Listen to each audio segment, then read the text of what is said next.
great soul, a very loving person, and we're glad that she escaped from New York. Because New York don't need her. We need her right here in Mother Ghana. Moving full speed ahead, we got another dynamic sister. I love this sister. When she first came with Africa for the Africa, if I'm not mistaken, right? Right. And she came and she loved it, and she returned and invested and lived happily ever after. Dr. Sharita.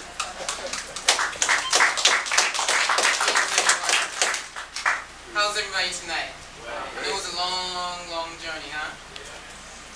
Yeah, I'm feeling it. Yeah, like I said, I'm Dr. Sharita. I've been here since 2006, and I'm a naturopathic doctor. We also have a company, New Body Products, that's based in California since 1976. I don't know why he said that everybody knows me, but I don't think so. But you might know Dr. Paul Goss if you're into herbal medicine and things like that. Dr. Paul Goss out of California. That's my father and my first trainer. Anyway, I came here first with a group, the 2020 group. It was 80 people. I think you remember that. It was 80 people in that group. Two bus loads. And it was a really amazing experience. We went to Egypt first for 3 days, and then we came to Ghana. And I knew I wanted to live in Africa since the age of 18, right out of high school.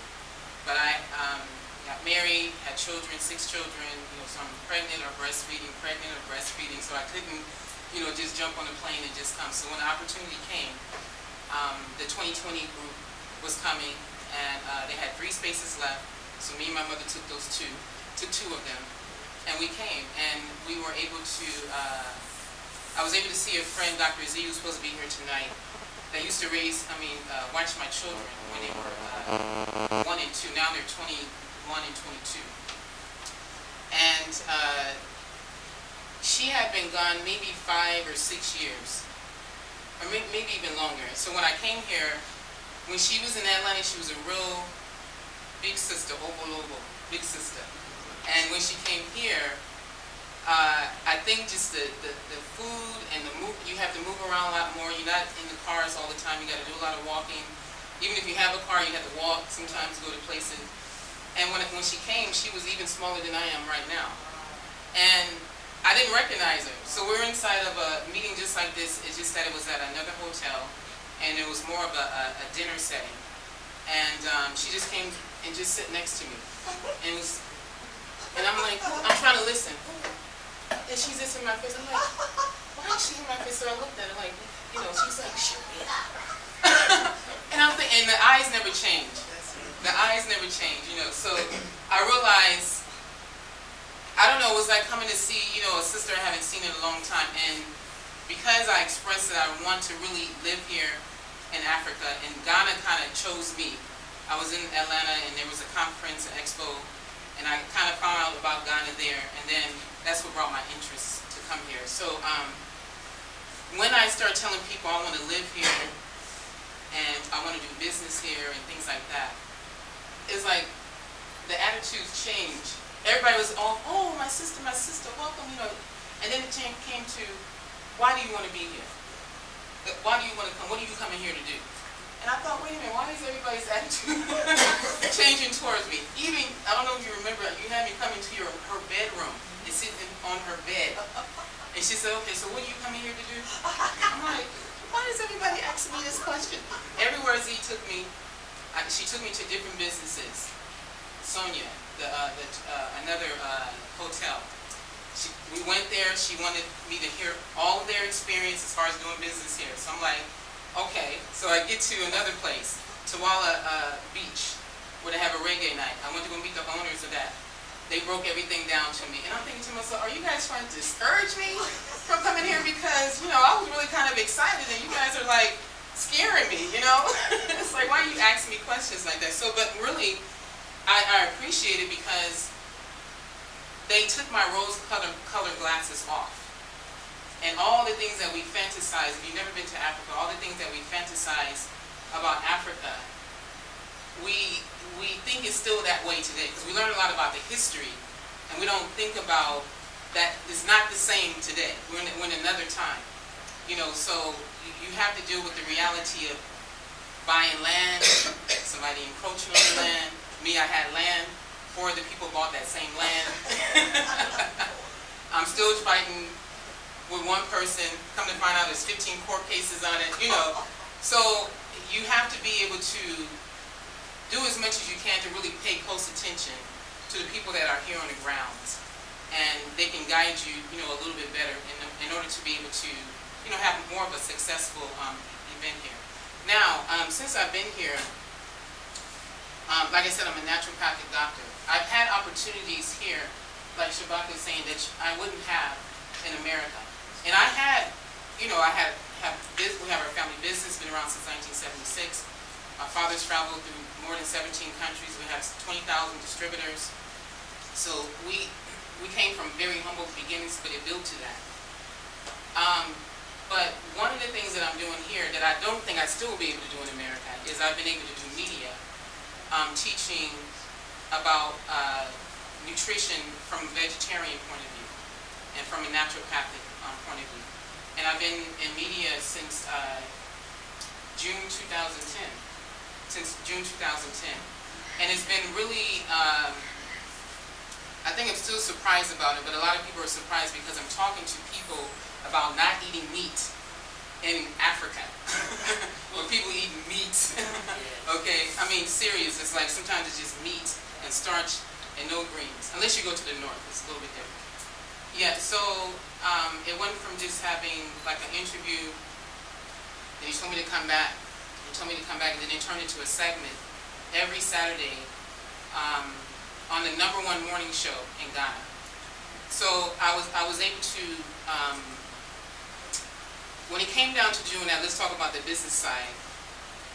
You do have to be very persistent and very determined. And I wrote lots of letters, had lots of meetings.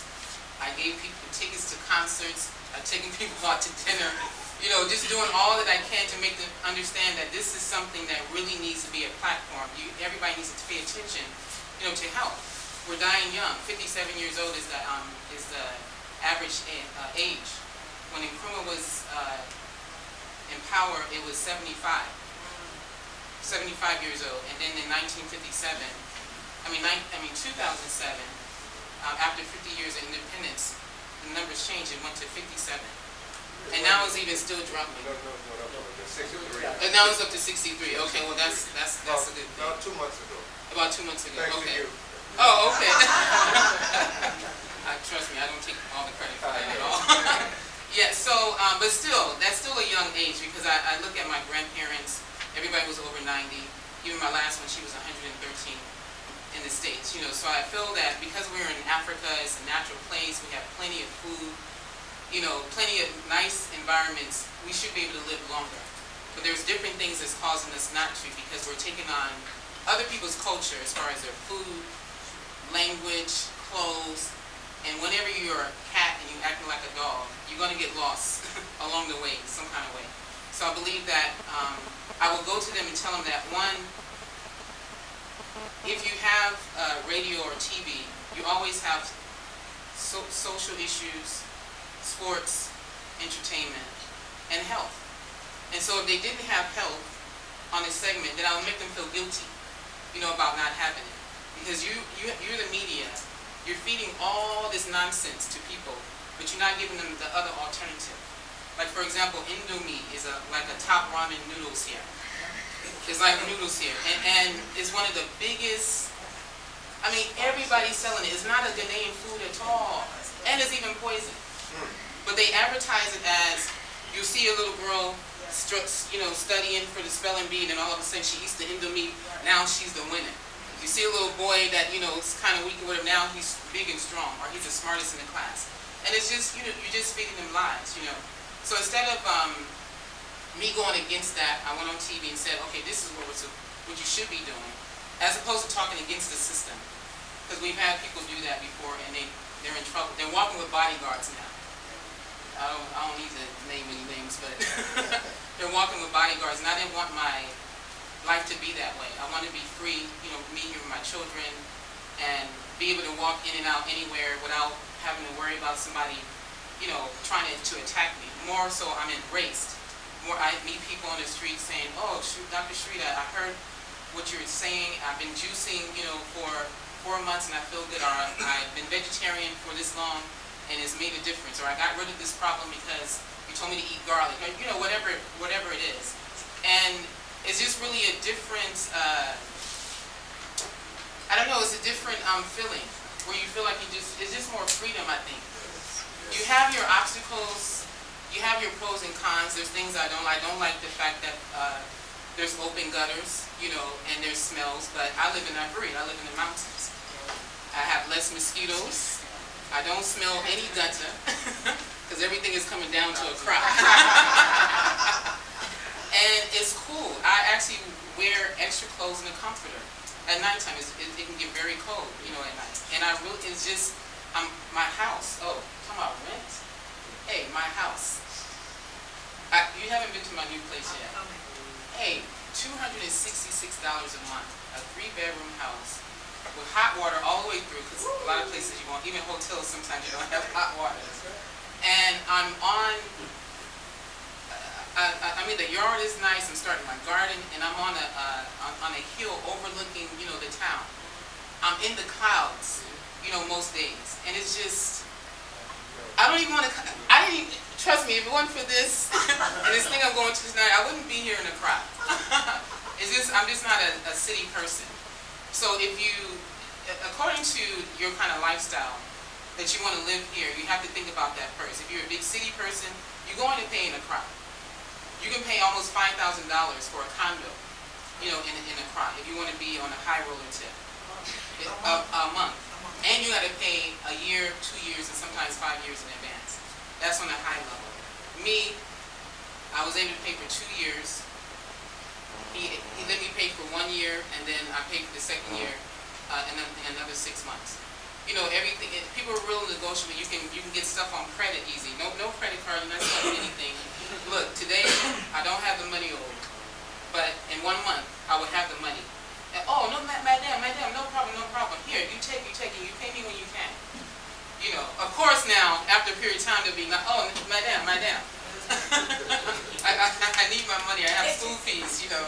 But it's just a different, like I said, the freedom is just a different flow, you know, of living. So whenever I do run into obstacles, I weigh everything. And I look at the pros and cons.